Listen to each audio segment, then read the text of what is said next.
আমি কেমনি আমার এই কলজা টুকরা ছাড়া আমি থাকবো? আমার পক্ষে সম্ভব না। দিনে ও 50 থেকে 100টা কল দেয় আমারে,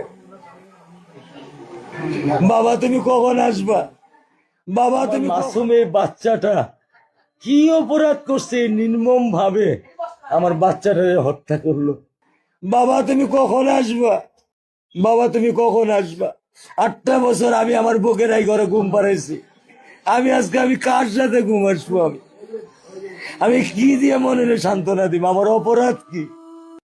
কোনোদিন একটা মানুষকে আমি সরি ছাড়া, তা আমার এই 8 বছরের মাসুম একটা বাচ্চা কি অপরাধ?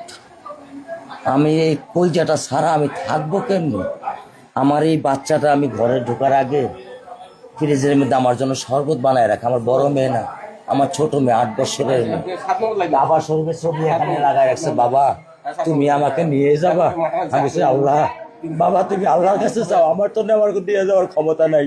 আমার মেয়ে আল্লাহর কাছে চলে গেছে, আমার মেয়ে আল্লাহর কাছে চলে গেছে।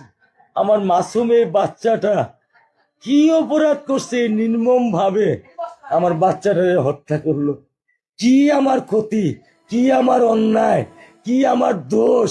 আমি একটু জানতে চাই আপনাদের কাছে।